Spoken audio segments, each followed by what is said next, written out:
I grew up in Gainesville, Georgia, which at the time was labeled the poultry capital of the world.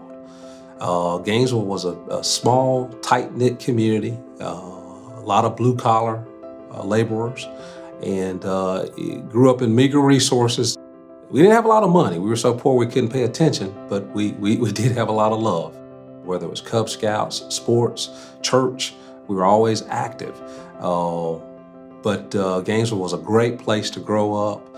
A lot of good people, just like the Appalachian family, which is why I chose to go to Appalachian. I actually was recruited by Indiana University, Wisconsin University, East Carolina, Georgia Tech, and visited all of those schools. But my last visit was to Appalachian State.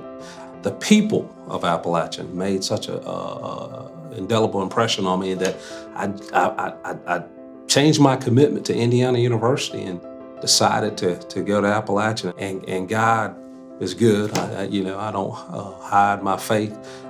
It was the best decision that I've ever made. I had 4 great years. I met my wife, and ultimately we have a family, two kids from the marriage. I've been married 23 years. Again, got a great education, met great people at Appalachian, lifelong relationships that I truly love and enjoy having. So it was the best decision I've ever made. My time at Appalachian State as a student athlete, I mean, it was just unbelievable. I spent 4 years on campus. I started as a true freshman, played in 48 consecutive games.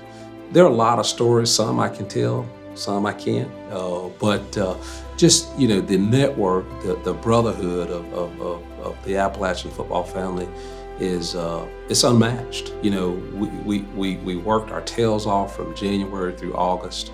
So that's the thing I remember most about my 4 years. And I know that's going to sound weird to a lot of people because people are going to say you're a player of the week, All-American, defensive player of the year, da. But I remember just the hard work, which carries over into life. Being accountable, planning for something bigger than yourself, being disciplined. There are times when, I wanted to go party, I wanted to go hang out, but I also knew we were trying to win a football game on Saturday. Instead of going to Geno's on a Thursday night, I would stay in the dorm. The first thing that I thought about when I left Appalachian was, how do I facilitate or make it possible for someone else to experience what I experienced? And what I mean by someone else, someone who looks like me, come from a similar background, how do I help them, kind of be able to have an experience like that? So I got involved. Obviously, it was easy to get involved with the Yosef Club. I started with the Yosef Club. And then I got, of course, involved with various small projects on campus that were just fun to kind of see the inner workings of the university, from the academy side to the athletic side, the board of trustees, which led to, working with the Willie Fleming Foundation initiative, with working with the foundation board, general foundation board now, working with the Plots and Gardens committee. There have been many different committees that I've served on, but if we want to be a great university, it's going to take all hands on deck.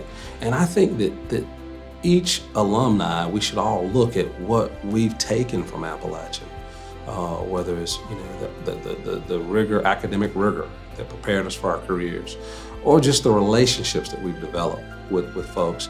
I think it's important for us to continue to grow and to continue to be able to provide that type of experience for future generations. It's important that we give back appropriately to Appalachian. I tell you, to have this honor means the world to me. One, I'm excited, I'm humbled, I'm grateful, because everyone gives, everyone has a story, an Appalachian story. Everyone has an Appalachian experience. And I know from, like I said, serving in various capacities, that there are a lot of folks giving back to Appalachian. To be honored in this way, it means the world to me. And I'm just appreciative of the opportunity.